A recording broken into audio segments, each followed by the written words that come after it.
పర్యావరణాన్ని కాపాడే విధంగా భవన నిర్మాణాలు తెలంగాణ రాష్ట్రంలో ఓ జీవన విధానంగా మారాలని డిప్యూటీ సీఎం భట్టి విక్రమార్క మల్లు అన్నారు. హైటెక్స్లో ఏర్పాటు చేసిన గ్రీన్ ప్రాపర్టీ షో ముగింపు సమావేశంలో ఆయన ముఖ్య అతిథిగా హాజరై ఆయన ప్రసంగించారు. ఆకుపచ్చ జీవనం మనకు ఓ విధానంగా మారాలి. పచ్చని వారసత్వాన్ని మన తర్వాత తరాలకు అందించాలన్నారు. 50% నీరు, 40% విద్యుత్ ఆదా చేసే రీతిలో నిర్మించే గ్రీన్ బిల్డింగ్స్కు తెలంగాణ రాష్ట్ర ప్రభుత్వం నుంచి ప్రోత్సాహకాలు, సంపూర్ణ సహకారం ఉంటుందన్నారు. సగటు మానవుడు కొనుగోలు చేసే విధంగా గ్రీన్ బిల్డింగ్స్ నిర్మాణాలు ఉండాలని డిప్యూటీ సీఎం బిల్డర్లను కోరారు. హైదరాబాద్ ప్రపంచవ్యాప్తంగా ఉన్న పెట్టుబడిదారులకు స్వర్గధామం లాంటిదని అభివర్ణించారు. ఇక్కడి వాతావరణం, నీటి వసతి, నిరంతర విద్యుత్ సరఫరా, కావాల్సినంత భూమి, శాంతి భద్రతలు, ఫ్రెండ్లీ గవర్నమెంట్ అని అందుబాటులో ఉన్నాయన్నారు. రీజనల్ రింగ్ రోడ్డు నిర్మాణం పూర్తయితే తెలంగాణ రాష్ట్రం పట్టణ రాష్ట్రంగా రూపుదిద్దుకుంటుందని అన్నారు.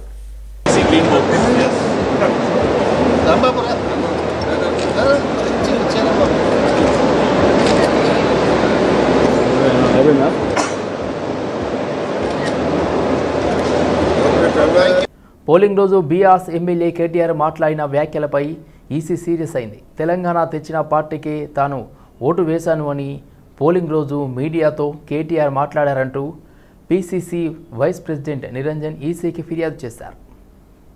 ఈ ఫిర్యాదుపై చర్యలు తీసుకోవాలని కేంద్ర ఎన్నికల సంఘం రాష్ట్ర ఎన్నికల సంఘాన్ని ఆదేశించింది. ఈసీ గైడ్లైన్స్ ప్రకారం నిరంజన్ చేసిన ఫిర్యాదుపై చర్యలు తీసుకోవాలని జీహెచ్ఎంసీ కమిషనర్, హైదరాబాద్ జిల్లా ఎలక్షన్స్ ఆఫీసర్ను EC additional CEO Lokesh Kumar ఆదేశించారు. అనంతరం ఫిర్యాదుదారుడికి సమాచారం ఇవ్వాలని చెప్పారు.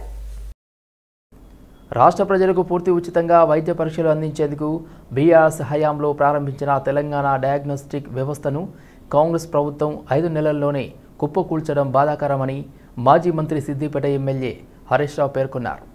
కేసీఆర్ రాష్ట్ర వ్యాప్తంగా 36 డయాగ్నోస్టిక్ కేంద్రాలు ఏర్పాటు చేసి 134 రకాల వైద్య పరీక్షలను అందుబాటులోకి తీసుకువచ్చి వైద్య సేవల్లో తెలంగాణను దేశానికి ఆదర్శంగా నిలిపారు. లక్షలాది నిరుపేద సామాన్య ప్రజలకు ఆర్థిక భారం లేకుండా చేసి నాణ్యమైన వైద్య పరీక్షలను అందించిన డయాగ్నోస్టిక్ కేంద్రాలు ఇప్పుడు నిర్వహణ లోపంతో కొట్టుమిట్టులాడుతున్నాయి. సిబ్బందికి 6 నెలలుగా వేతనాలు కూడా చెల్లించలేని దుస్థితి. ప్రజారోగ్యం పట్ల కాంగ్రెస్ ప్రభుత్వ నిర్లక్ష్య వైఖరికి ఇది నిదర్శనం అని హరీష్ రావు పేర్కొన్నారు. రేవంత్ ఇచ్చిన హామీలు అమలు చేయలేదని బీజేపీ నేత ఈటల రాజేందర్ ఆరోపించారు. అతి తక్కువ కాలంలో ప్రజల చేత చేకొట్టించుకున్న ముఖ్యమంత్రి రేవంత్ రెడ్డి అని కీలక వ్యాఖ్యలు చేశారు. ప్రభుత్వపరమైన ఆదాయాన్ని పెంచేదానికంటే వాళ్ళ ఆదాయం ఎలా పెంచుకోవాలనే ఆలోచన చేస్తున్నారన్నారు. విరుగుట కొరకై అన్నట్లు కేసీఆర్ కూడా ఇలాగే చేసి ఖతమయ్యారని గుర్తు చేశారు. పాత ప్రభుత్వం ఏ పర్మిషన్లు అయితే ఇచ్చిందో బిల్లుల కోసం కావచ్చు, ఇతర ల్యాండ్స్ విషయంలో కావచ్చు, రిలాక్సేషన్స్ కావచ్చు, వాళ్ళందరినీ పిలిపించుకొని వాళ్ళు అప్పుడు 100 తీసుకుంటే ఈయన 200 డిమాండ్ చేసుకుంటా డబ్బుల వసూళ్ళకి ఎగబడడు తప్ప వారు ₹1 పనిచేస్తారు. ప్రభుత్వపరమైన ఆదాయాన్ని పెంచేదానికంటే కూడా వాళ్ళ ఆదాయం ఎట్లా పెంచుకోవాలని ఆలోచన చేస్తున్నారు. బిల్డింగ్ కన్స్ట్రక్షన్ పోతే ఫర్ ఎస్ఎఫ్టీ ₹75 వాళ్ళు ఏదో ₹100 డిమాండ్ చేసినట్టుగా, వీళ్ళేదో ₹50 ఇస్తామని చెప్పి బతిలాడుతున్నట్టుగా, రెండింటి మధ్యలో ₹75 ఇవ్వాలంటే ఏదో ఫిక్స్ అయిపోయింది. దానికి గమ్మతైన విషయం ఏంటంటే ఇదేదో రైట్ ట్రయల్గా వచ్చే ట్యాక్స్ లెక్క ఒక 3 మనుషుల్ని దీన్ని డిజిగ్నేట్ చేసి ఆ 3 మనుషులు చెప్తేనే పర్మిషన్లు వచ్చినట్టుగా, ఆ 3 మనుషులు చెప్తేనే ఆ డబ్బులు వాళ్ళకి ఇచ్చినట్టుగా ఏదో అగ్రిమెంట్ అయిందని అంటున్నాడు. తాత జాగీర్ లాగా ఎక్కడో పెరుగుతుంది, ఇట్లాంటి విరిగిపోతుంది. రేవంత్ రెడ్డి గారిని నేను అందరి జుట్లకి వెళ్ళి పుట్టిన అంటున్నాడు కదా, అందుకని జుట్లకి వెళ్ళి పుట్టిన ఆలోచనగా వచ్చిందంతా. పోయే కాలం ఇట్నే ఉంటుంది. అసత్య ప్రచారాలు, అబద్ధపు హామీలు గుప్పించి కాంగ్రెస్ గద్దెనెక్కిందని కేంద్ర మంత్రి బీజేపీ తెలంగాణ అధ్యక్షుడు కిషన్ రెడ్డి విమర్శించారు. నగరంలో ఏర్పాటు చేసిన రాష్ట్ర పదాధికారుల సమావేశంలో కేంద్ర మంత్రి కిషన్ రెడ్డి పాల్గొన్నారు. ఈ సందర్భంగా రాష్ట్రంలోని కాంగ్రెస్ ప్రభుత్వంపై కిషన్ రెడ్డి తీవ్ర వ్యాఖ్యలు చేశారు. కాంగ్రెస్ ప్రభుత్వం అధికారంలోకి వచ్చిన 5 నెలల్లోనే ప్రజల్లో విశ్వాసం కోల్పోయిందని కిషన్ రెడ్డి తెలిపారు. ఇచ్చిన హామీలను నెరవేర్చే శక్తి సీఎం రేవంత్ రెడ్డికి లేదని, రాష్ట్రంలో రాజకీయ ప్రత్యామ్నాయం బీజేపీ మాత్రమేనని తెలిపారు. కేసీఆర్ లాగా కాలయాపన చేయడం రేవంత్కు అలవాటుగా మారిందని విమర్శించారు. పార్లమెంట్ ఎన్నికల ఫలితాలు అనంతరం బీఆర్ఎస్ ఎమ్మెల్యేలు, ఎమ్మెల్సీలు ఆ పార్టీలో ఉండే పరిస్థితి లేదని కిషన్ రెడ్డి తెలిపారు. ముఖ్యమంత్రి మాటలను తెలంగాణ ప్రజలు కాదు, కాంగ్రెస్ పార్టీ కార్యకర్తలు కూడా నమ్మరు. తెలంగాణ ప్రజలు నమ్మలేదు వాస్తవే, కానీ కాంగ్రెస్ పార్టీ కార్యకర్తలు కూడా ముఖ్యమంత్రి మాటలు నమ్మలేదు. నవ్వుకున్నారు అందరూ కూడా. ఇంత నిస్సిగ్గుగా అసందర్భంగా ఆరోపణలు చేశారు. అబద్ధాలు ఆడితే అతకాలంటారు. కానీ ఈరోజు రేవంత్ రెడ్డికి అది కూడా చేతకాదు. అందుకే ఈరోజు తెలంగాణలో కాంగ్రెస్ పార్టీ ప్రభుత్వం దయనీయమైనటువంటి పరిస్థితుల్లో ఇచ్చినటువంటి హామీలన్నీ కూడా 420 హామీలు ఇచ్చారు, 420 హామీలు. ఆ 420 హామీలు ఎప్పుడు అమలు చేస్తారు? ఆ 420 హామీలు అమలు చేయడానికి కావాల్సినటువంటి రోడ్ మ్యాప్ ఏంటో, కావలసినటువంటి ఫైనాన్షియల్ రిసోర్సెస్ ఏ రకంగా సమకూర్చుకుంటారో, ఏ రకంగా ఈ యొక్క ప్రజలకు ఇచ్చినటువంటి హామీలు అమలు చేస్తారో ఈరోజు కాంగ్రెస్ పార్టీ ప్రభుత్వాన్ని ఒక అయోమయంలో, ఒక గందరగోళంలో బీఆర్ఎస్ ప్రభుత్వం పోవడానికి 10 సంవత్సరాలు పట్టి, కానీ కాంగ్రెస్ పార్టీ పోవడానికి 5 సంవత్సరాలు కూడా పట్టే పరిస్థితి. ప్రజల్లో తీవ్రమైనటువంటి వ్యతిరేకత రాబోతుంది. కాబట్టి నేను ఈ సందర్భంగా భారతీయ జనతా పార్టీ యువమోర్చా సంబంధించినటువంటి నాయకులను కోరేది ఒకటి, మనం చాలా సిద్ధంగా ఉండాల్సినటువంటి అవసరం ఉంది. తెలంగాణ ప్రజల గొంతు వినిపించాల్సినటువంటి అవసరం ఉంది. తెలంగాణ ప్రజల స్టేట్ డైరెక్టర్ ఆఫ్ ప్రాసిక్యూషన్ పోస్ట్ని ప్రాక్టీసింగ్ అడ్వకేట్లకు ఇవ్వాలి. Lawyers forum for social justice రాష్ట్ర ప్రధాన కార్యదర్శి నర్రి స్వామి కుర్మా డిమాండ్ చేశారు. డైరెక్టర్ ఆఫ్ ప్రాసిక్యూషన్లో అక్రమ నియామకాలు చేపట్టారని ఆరోపించారు. జీవో నంబర్ 16ని తీసుకొచ్చి డైరెక్టర్ ఆఫ్ ప్రాసిక్యూషన్ ఉన్నతాధికారి టెన్యూర్ పీపీల నియామకాలకు వ్యతిరేకంగా పనిచేస్తున్నారన్నారు. రాష్ట్ర వ్యాప్తంగా ఉన్న అనేక మంది న్యాయవాదులు, పీపీలు, ఏపీపీలు వారికి జరుగుతున్న అన్యాయాన్ని వివరిస్తూ తమకు న్యాయం చేయాలని తమని సంప్రదించారని తెలిపారు.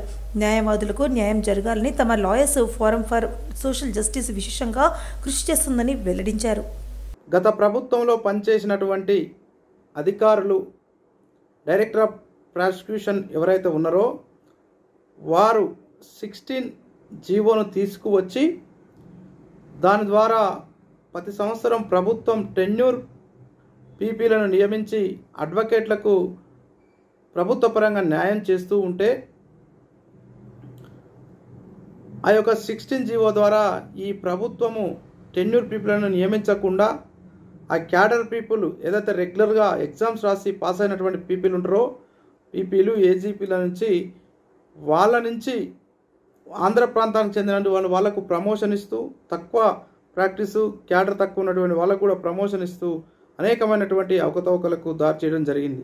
దీన్ని గ్రహించినటువంటి న్యాయవాదులంతా పోరాటాలు చేసి జీవో నెంబర్ 23 తీసుకువచ్చి ఆ ప్రభుత్వంలో ఉన్నటువంటి మంత్రివర్యులైనటువంటి కేటీఆర్ గారితోని అదేవిధంగా వారందరితోని కోఆర్డినేషన్ చేసుకొని తీసుకువస్తే మళ్ళీ ఆ యొక్క జీవో నెంబర్ 50 తీసుకువచ్చి మళ్ళా టెన్యూర్ పీపుల్ వ్యవస్థ లేకుండా న్యాయవాదుల్లో పనిచేస్తున్నటువంటి న్యాయవాదులకు పీపీలుగా పనిచేసేటువంటి అవకాశం లేకుండా ఎన్నో అవకతవకలకు గురి చేస్తున్నటువంటి ఆ డైరెక్టర్ ఆఫ్ ప్రాసిక్యూషన్ అధికారులు ఎవరైతే ఉన్నారో వాళ్ళపై మీద తక్షణమే చర్యలు తీసుకోవాలని మా lawyers forum for social justice demand చేస్తూ ఉన్నాం.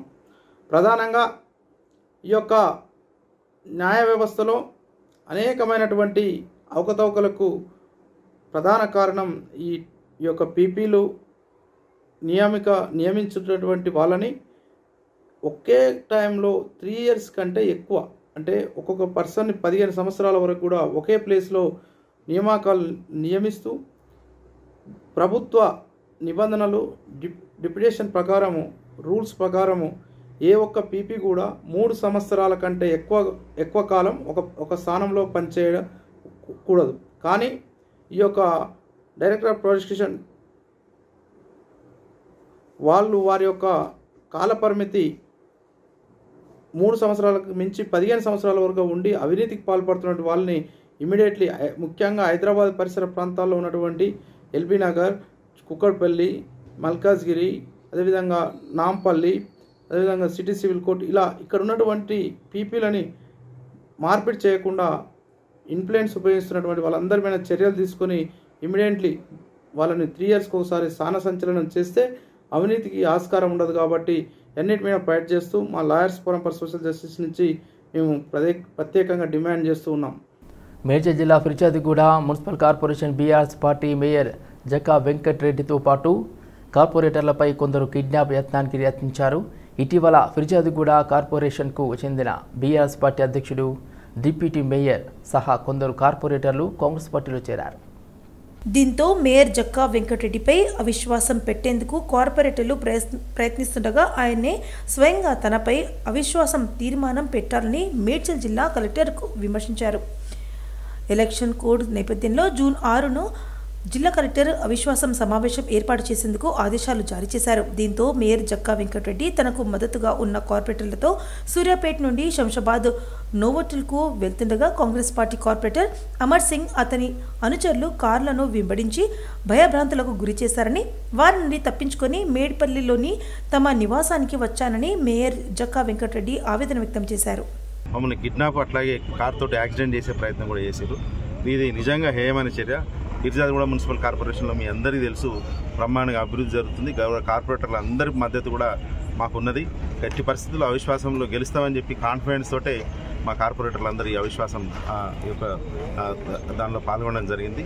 సో ఈ అనైతిక చర్య ఏదైతే డబ్బులతో కానీ లేకపోతే భయభ్రాంతులు పెట్టి కానీ ఈ కిడ్నాప్ చేసి కానీ ఈ కార్పొరేటర్ని లోపరుచుకోవడం అనేది సాధ్యం కాదు. మీరు ఏమన్నా ఉంటే ప్రజాస్వామ్యబద్ధంగా ప్రజలతో ఎన్నుకోబడ్డ మనందరం కూడా మనమే ఈ యొక్క రాజ్యాంగ పరిధిలో ఉండాలి. కాబట్టి మీకు వేస్తున్నా ఏమన్నా ఉంటే కౌన్సిల్లో 5వ తారీఖు నాడు జరిగే అవిశ్వాస తీర్మానంలో పాల్గొనండి. మీకు ఏం చేతనైతే చేసుకోండి తప్ప ఇట్లాంటి అనైతిక చర్యలు, ఇట్లాంటి గుండాయిజాలు, ఇట్లాంటి కిడ్నాప్లు, ఇట్లాంటి మర్డర్లు, కిరాయి గుండాలను పెట్టి ఇట్లాంటి ఔటర్ రింగ్ రోడ్డు చుట్టూ కూడా మేము ఎక్కడైతే ఎక్కి మళ్ళీ గట్కేసరి దాకా వచ్చినామంటే ఇట్లా శంషాబాద్ నుంచి గచ్చిబౌలి అట్లాగే పటాన్ చెరువు అవన్నీ తిరుగుకుంటా అంతసేపు గంటన్నర సేపు మమ్మల్ని నరకయాతన పెట్టి మమ్మల్ని భయభ్రాంతులకు గురి చేయడం నిజంగా హేయమనే చర్య. గత 6వ తారీఖు నాడు మేము అవిశ్వాసం నోటీస్ ఇవ్వడం జరిగింది. అది కూడా ఎందుకు ఇవ్వడం జరిగిందంటే మమ్మల్ని దాదాపు ఈ అవిశ్వాసం పెడదామని చెప్పేసి గత కాంగ్రెస్ గవర్నమెంట్ వచ్చిన ఒక 4-5 నెలల నుంచి మమ్మల్ని సతాయించడం జరుగుతుంది. ఇదేదో మేమే పెట్టుకుంటే సరిపోతుంది, మేమన్నా చాలా డీప్గా డెవలప్మెంట్ చేసుకోవచ్చు అనే ఉద్దేశంతో మేమే అసలు ఏమన్నా కానీ అయితమ్మా పోతామా గెలుస్తామా అనే ఉద్దేశంతో మేమే అవిశ్వాసం పెట్టుకోవాలనే ఉద్దేశంతో మేము కొంతమంది కార్పొరేటర్లను చర్చించి అసలు డెవలప్మెంట్ ఇవాళ బీజాదిగూడ అంటేనే ఒక రాష్ట్రంలోనే డెవలప్మెంట్ జరిగిన కార్పొరేషన్, దాన్ని దృష్టిలో పెట్టుకొని మేమే అనుకున్నాం ఒకసారి దీని గురించి అవిశ్వాసం పెట్టుకున్నాం అనుకొని గత 6వ తారీఖు నాడు మేము అవిశ్వాసం పెట్టుకోవడం జరిగింది. ఆ రోజు కూడా మమ్మల్ని ఎంతో ఇబ్బంది పెట్టారు. సరే అది కూడా మేము మీడియా మిత్రులకు కానీ పత్రికా మిత్రులకు కానీ ఎన్నటికీ మేము డీల్ చేయలేదు, మా దగ్గర స్నేహితులకు కూడా మేము చెప్పలేదు. సరే అదేదో ఈ ఎలక్షన్లు అయిపోయిన తర్వాత కలెక్టర్ గారు ఇది రూల్ ప్రకారం కాబట్టి కలెక్టర్ గారు ఒక గవర్నమెంట్ సర్వెంట్ కాబట్టి ఇవాళ 5వ తారీఖు నాడు మాకు డేట్ ఇవ్వడం జరిగింది. గత 2-3 రోజుల నుంచి కూడా మేము చర్చించుకుంటాం మనకు డేట్ వస్తామని చెప్పేసి. నిన్న నుంచి కూడా మేము మాట్లాడుకున్నాం. నిన్న కూడా మా మీద కొద్దిగా దాడి అనేది కూడా జరిగింది, మేము చెప్పుకోలేదు. నిన్న కూడా మేము ఆ రాత్రి మేము సూర్యాపేట కొందరం అక్కడ కొందరం ఇక్కడ కొందరు పోవడం జరిగింది. సరే ఈరోజు సరే సండే కదా మేము ఇవాళ వచ్చి రేపు పొద్దునాలను ఇవాళను ఫ్లైట్ ఎక్కాలనే ఉద్దేశంతో సూర్యాపేట నుంచి మేము అవుటర్ ఎక్కుతున్న క్రమంలో గత 50 కార్లు మినిమం 50 కార్లు ఒక 10-15 ఫార్చునర్లు ఇన్నోవాలు అన్ని కార్లు ఒక 50 కార్లు ఆడ పెట్టుకొని మా వెనక ఎట్లాంటి సినిమాల్లో విలన్లు ఏ విధంగా వస్తారనే ఎట్లా వస్తారో ఆ విధంగా 0022 నెంబర్ ఒకటి, ఇంకోటి 06669 ఏదో ఒక కారు, ఇవన్నీ కొన్ని కార్లు మేము నెంబర్లు ట్రేస్ అవుట్ చేసినాం. మేము మా దగ్గర ఉన్నాయి. ఔటర్ రింగ్ రోడ్లో కూడా రేపు పొద్దుగాల అవి మనము అది బీఆర్ఎస్ పార్టీ మేయర్ జక్కా వెంకటరెడ్డిపై కాంగ్రెస్ పార్టీ నాయకులు దాడి చేశారని సోషల్ మీడియాలో తప్పుడు ప్రచారం చేస్తున్నారని కాంగ్రెస్ పార్టీ నేత తుంగతుర్తి రవి మండిపడ్డారు. బీఆర్ఎస్ పార్టీ నాయకులు కాంగ్రెస్ పార్టీపై విష ప్రచారం చేస్తున్నారని ఆగ్రహం వ్యక్తం చేశారు. కాంగ్రెస్ పార్టీ కార్పొరేటర్ అమర్ సింగ్ పై ఘట్కేసర్ టోల్ గేట్ వద్ద బీఆర్ఎస్ పార్టీ నాయకులు దాడి చేశారని తెలిపారు. కబ్జాలు, దాడులు, క్రిమినల్ కేసులు సంస్కృతి మేయర్ జక్కా వెంకటరెడ్డికే వర్తిస్తుందని కాంగ్రెస్ పార్టీ నాయకులు దర్గా దయాకర్ రెడ్డి అన్నారు. పార్టీపై దుష్ప్రచారం చేస్తున్న వారిపై చట్టపరంగా కఠిన చర్యలు తీసుకోవాలని ఇదే అంశంపై ఘట్కేశ్వర్ పోలీస్ స్టేషన్లో ఫిర్యాదు చేశామని వారు తెలిపారు. ఈరోజు మా అమర్ సింగ్ ఎవరైతే ఉన్నారో అతను ఫంక్షన్కి వెళ్తూ ఉంటే ఓఆర్ఆర్ దగ్గర ఆయనని అటాక్ చేయడం జరిగింది. ఈరోజు ఏదైతే అవిశ్వాసం అనేసి డ్రామా తెర మీద తీసుకొని వచ్చారో అదంతా కూడా చాలా తప్పిదం జరుగుతూ ఉన్నది. మా కార్పొరేటర్లతోటి ఏదో తీర్మానం అనేసి సైన్లు పెట్టించుకొని దొంగసాటుగా మా దగ్గర 16 మంది ఉన్నారనేసి అంటున్నాడు.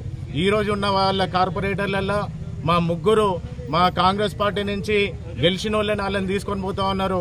మా వాళ్ళు అడుగుతుంటే కూడా సమయం ఇవ్వకుండా దొంగదారిగా తీసుకుపోతా ఉన్నారు. బీఆర్ఎస్ పార్టీ ఈరోజు ఎంత అన్యాయం చేస్తూ ఉన్నది ప్రతిదీ కూడా చూస్తూ ఉన్నారు ప్రజలు కూడా. మీరు పొద్దున్న నుంచి ఏదో సినిమా క్రియేట్ చేసినట్టు ప్రజలని మభ్య పెడతా ఉన్నారు. మీరు మీ ఆటలు ఇక సాగవు. హరీష్ రావు గారు ట్విట్టర్లో పెడతా ఉన్నారు, వాళ్ళని వెంబడించినామంట. వాళ్ళు పొద్దున్న నుంచి తిరుగుకుంటా 200 మందిని 300 మందిని ఎందుకు తిప్పుతా ఉన్నారు? రౌడీజం వాళ్ళు చేస్తూ ఉన్నారు. మా నాయకులను పట్టుకొని మేము అటాక్ చేసినాం అనేసి అంటా ఉన్నారు. ప్రతిదీ కూడా రేపు మీకు తెలుస్తుంది. మీరు చేసిన అన్యాయాలు ఇంకా సహించలేదు. చట్టం దానిపైన చేసుకుంటూ పోతుంది. ఇప్పుడు తక్షణమే మీరు అందుబాటులో ఉంటే కనుక మీరు పోలీస్ స్టేషన్కి వచ్చి లొంగిపోవాలనేసి మేము మీడియా ముఖంగా తెలియజేస్తా ఉన్నాం. ధన్యవాదాలు.